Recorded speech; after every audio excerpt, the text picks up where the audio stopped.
Cirolu. Selamat siang Pak Markus, gimana kabarnya nih Pak? Selamat siang Pak Niko, puji Tuhan kabar saya baik. Bapak gimana kabarnya? Sehat. Alhamdulillah, puji Tuhan. Oh gitu. Baik, untuk kegiatan hari ini tujuan dari supervisi ini adalah untuk mengetahui dan mengevaluasi jalannya proses pembelajaran yang Pak Markus nanti lakukan dan kenapa kita melakukan praobservasi adalah untuk mempersiapkan atau persiapan awal sebelum melakukan kegiatan pembelajaran nanti yang Pak Markus lakukan supaya nanti Pak Markus bisa lebih siap dan lebih percaya diri dalam memberikan materi kepada peserta didik sehingga materinya yang diberikan ini bisa berjalan dengan baik seperti itu.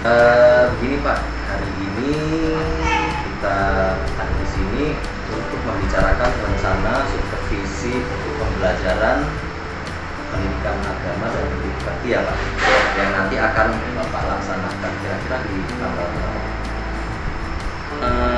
Mungkin sekitar hari Kamis ya Pak ya, tanggal 21 kita bisa sama-sama melakukannya.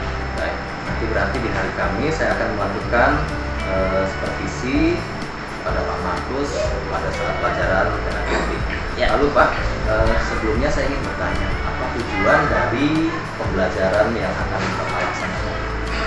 Tujuan pembelajarannya untuk hari Kamis itu kebetulan saya akan mengajar di kelas 5. Kemudian dengan topik hidup bersama yang dijiwai Roh Kudus, topik pembelajarannya. Hidup bersama di Jiwai Roh Kudus. Roh Kudus. Kemudian untuk tujuannya ada dua tujuan. Yang pertama, peserta didik mampu mengenal kehidupan para rasul. Kemudian yang kedua, peserta didik mampu mengenal kehidupan bersama yang dijiwai Roh Kudus sehingga tergerak untuk meneladani dalam kehidupan sehari-hari. Seperti itu. Baik Pak. Wah, menurut saya ini materi yang sangat menarik nanti untuk anak-anak, sehingga nanti harapannya dari materi ini anak-anak memang bisa lebih tumbuh lagi di dalam iman ya Pak Markus. Iya, ya. betul Pak. Baik, menurut Bapak bagaimana metode pembelajaran yang akan Bapak gunakan besok? Ya, untuk metode pembelajarannya sepertinya saya akan melakukan dua metode Pak. Yang pertama yaitu untuk menekankan tentang meneladani kehidupan yang berdasarkan yang dijiwai Roh Kudus tadi. Pertama itu akan berdasarkan studi kasus metode saya. Jadi nanti akan memberikan beberapa klip yang sudah saya sediakan. Di situ ada 3 klip dan juga 1 bahan bacaan berdasarkan kehidupan yang bisa mereka diskusikan. Nah, yang berhubungan dengan metode kedua yaitu dengan diskusi tadi. Jadi nanti dari klip tersebut, dari bacaan tersebut, setelah mereka membaca dan melihat, mereka dapat berdiskusi di dalam. Baik, berarti nanti saya akan fokuskan pengamatan ini pada metode diskusi kelompok ya Pak. Oh, seperti itu ya Pak. Baik, Bapak nanti saya akan memberikan format pengamatan yang akan saya berikan, Bapak bisa ceritanya. Iya, baik Pak. Baik Pak Markus, terima kasih untuk waktunya. Silahkan jika ingin melanjutkan. Selamat siang. Selamat siang.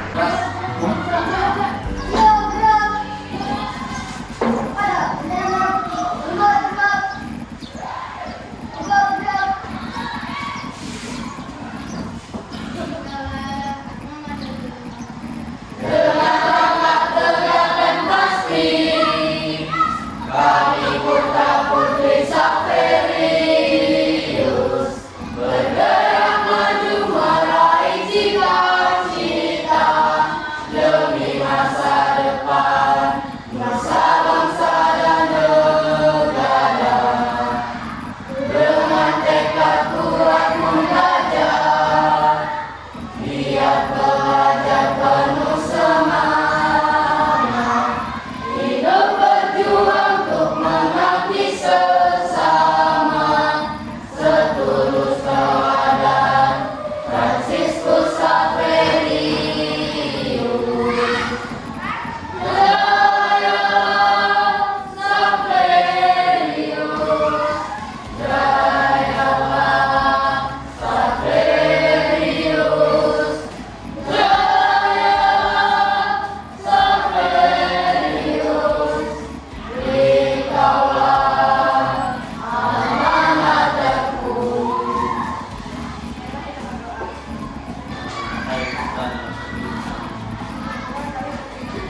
minggu lalu kita membahas tentang apa?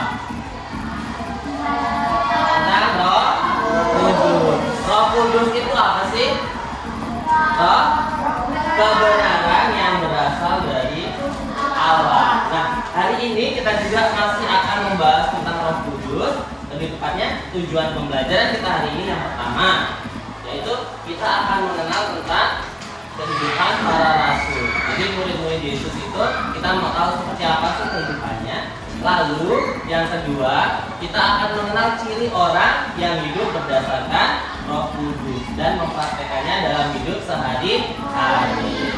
Sekarang silakan anak-anak buka di halaman 141.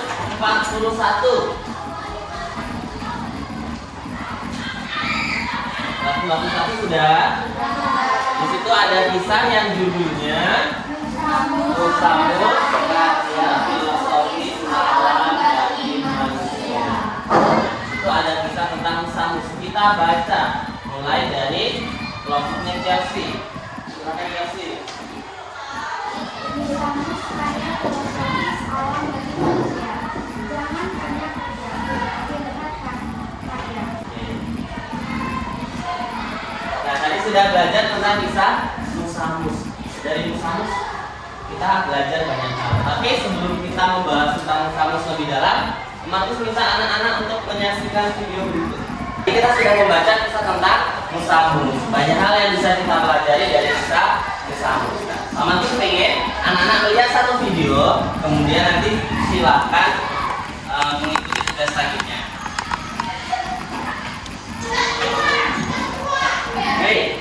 Di serangga ada beberapa spesies yang lebih kompleks daripada semut. Mereka hidup dalam kelompok yang rumit dengan populasi besar dan sangat pandai berkomunikasi, mirip dunia kita. Jadi, hidup seperti semut seharusnya tidak begitu sulit kan? Mari kita lihat dulu kehidupan semut. Kelas sosial dalam koloni semut sulit dijelaskan. Kira kita akan Yuk. Nah, tadi kan sudah melihat video tentang koloni semut, ada kelas sosial kan? Nah, itulah kehidupan dari semut. Gimana dengan kehidupan manusia? Kita akan lihat satu video lagi.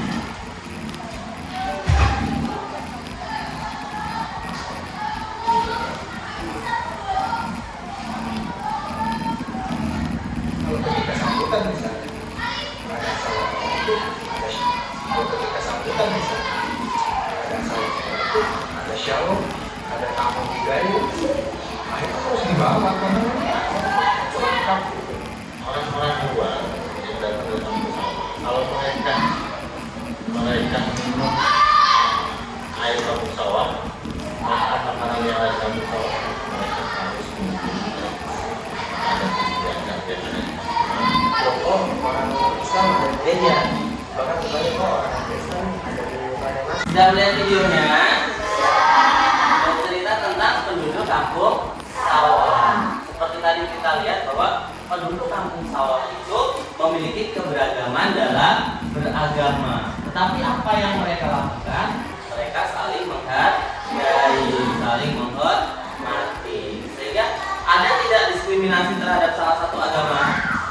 Tidak ada. Nah, itulah yang terjadi dalam kehidupan dari masyarakat kampung sawah. Jika semuanya saling menghargai, menghormati, maka yang terjadi apa? Kehidupan yang damai, kehidupan yang sejahtera. Nah, selanjutnya silakan anak-anak membuka buku.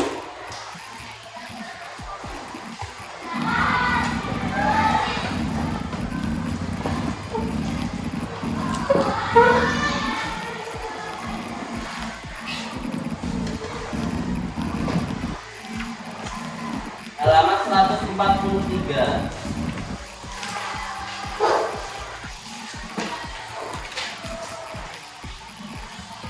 Nah, kita sudah terbentuk dalam kelompok-kelompok kan? Nanti silahkan berdiskusi di halaman 143 di poin 4. Dan lihat, ya, kelompok berdiskusi. Yang pertama, pertanyaannya, menurut kalian apa yang membuat semut dalam bekerja sama seperti itu? Itu ada yang A, B, C, D, dan E. Nanti Pak Markus akan memberikan kalian kertas. Silakan kalian berdiskusi, kemudian menuliskan jawabannya dalam kertas tersebut. Oke? Nanti Jika sudah, waktunya sudah selesai, Pak Markus minta setiap kelompok untuk pleno, maju ke depan membacakan hasil diskusi. Siap? Setiap ketua kelompok boleh maju ke depan, ambil kertasnya. Ya, maju.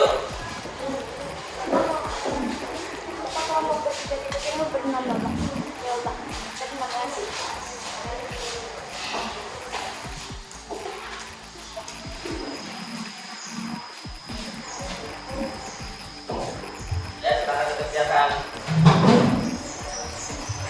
Bersama kan? Nah, kenapa mereka itu bisa bekerja sama?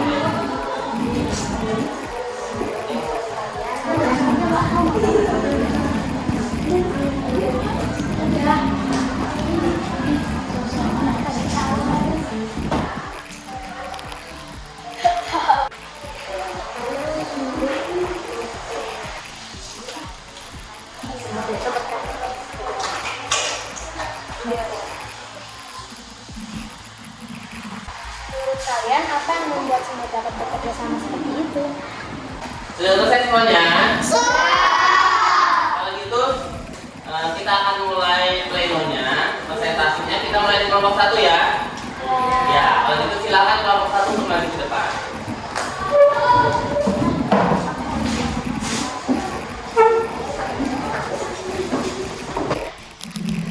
Selamat pagi, kami dari kelompok 1 yang akan menjelaskan hasil diskusi kami. Menurut kalian, apa yang membuat semut dapat bekerja sama seperti itu? Menurut kami, semut dapat bekerja sama karena mereka menjalankan tugas. Sekian dari hasil diskusi kami, terima kasih.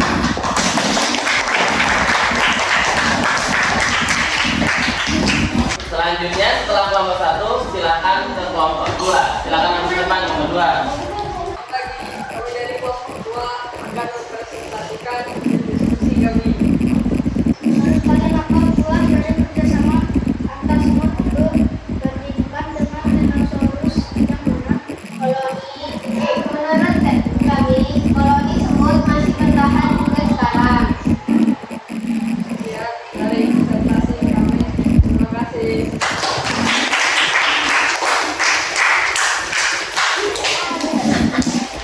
Ya, terima kasih atas presentasi dan hasil diskusi yang luar biasa. Kita beri tepuk tangan hebat dulu untuk kita semua. Tepuk tangan hebat.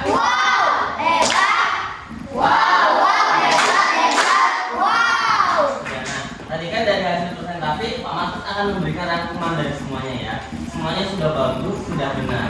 Yang pertama adalah kenapa semut bisa bertahan sampai sekarang? Karena mereka melakukan kerja sama.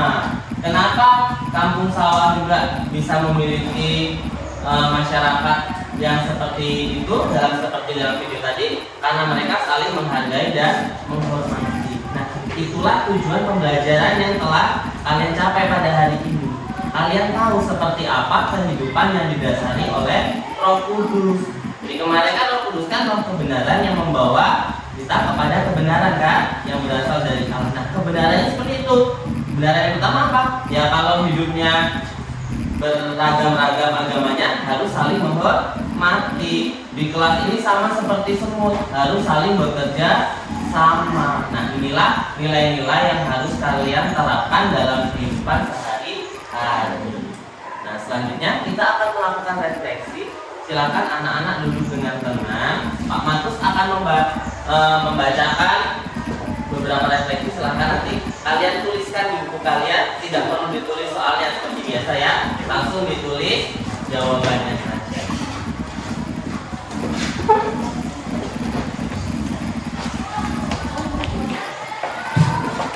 Anak-anak silakan duduk. Nah, ini hanya refleksi kita seperti biasanya. Soal yang pertama, bagaimana kehidupan bersama dalam keluargamu? Bagaimana kehidupan kalian dalam keluarga? Apakah sudah seperti semuanya bekerja sama? Apakah sudah seperti penduduk kampung sawah yang saling menghormati dan menghargai? Silakan ditulis.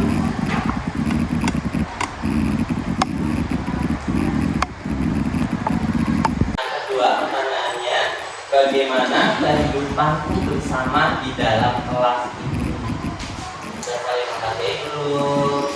Sudah saling bekerja sama belum?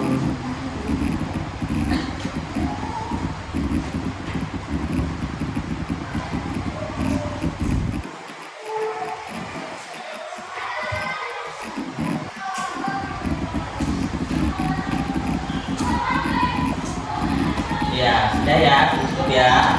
Nah, demikian anak pembelajaran kita hari ini. Harapan Pak Markus, anak-anak dapat menerapkan nilai-nilai kebenaran dalam kehidupan kita sehari-hari. Nah, sebelum menutup pelajaran kita hari ini, kita bangun berdiri, kita tutup dengan doa yang akan dipimpin oleh Detia. Gerak kepada bendera merah putih. Membuat gerak. Tegak gerak. Marilah kita berdoa dalam nama Bapa dan Putra. Ya Tuhan, kami bersyukur karena boleh belajar bersama hari ini. Semoga kami tetap semangat untuk Amin. Bapa dan Putra. Let's read. Good morning, teacher. Good morning, student. Kembali pada pasca observasi. Pak Markus, selamat pagi. Terima kasih sudah hadir di sini untuk membicarakan apa yang sudah dilakukan pada saat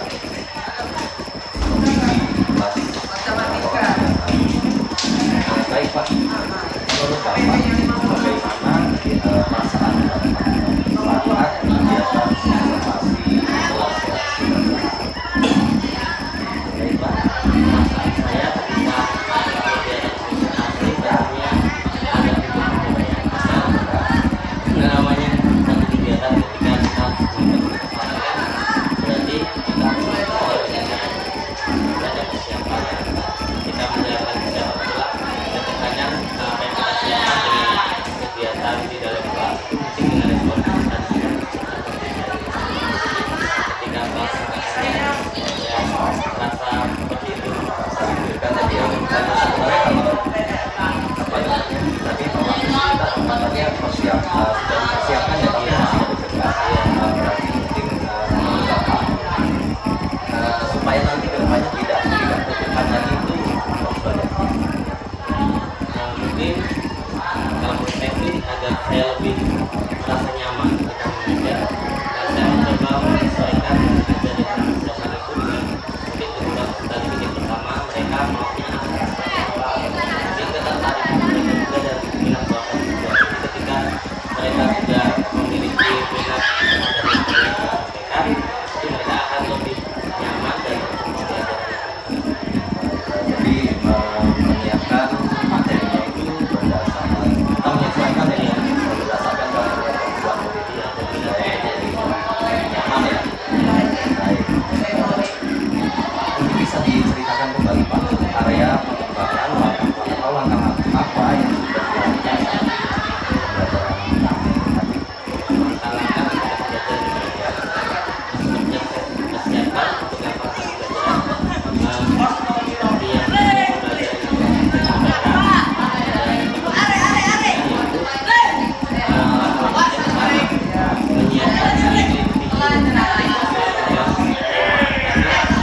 pembelajaran ketika melihat video pembelajaran mereka itu memiliki cerita tersendiri.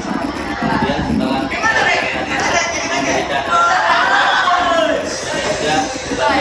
juga ada mereka memiliki masukan yang lebih tugas selanjutnya. Setelah itu baru saya membagi kelompok mereka, kemudian baru saya memberikan tugas dan pengarahan kepada mereka apa yang harus mereka lakukan. menurut Bapak apa sih yang menjadi kekurangan atau kendala yang menghadapi saat proses pembelajaran kendala atau apa ya semacam kekurangan yang ada Kendala yang saya hadapi dari segi peserta tim mungkin ada beberapa anak memang yang meskipun saya sudah membuat kegiatan menurut saya menarik, tapi mungkin bagi mereka itu masih ada yang kurang menarik. Jadi ketika saya putarkan video pembelajaran, masih ada anak yang fokus 100% kepada video yang saya sampaikan. Jadi mungkin ketika diskusi juga ada beberapa anak yang mungkin pertanyaannya tidak menarik, mereka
salah satu sifatnya ya.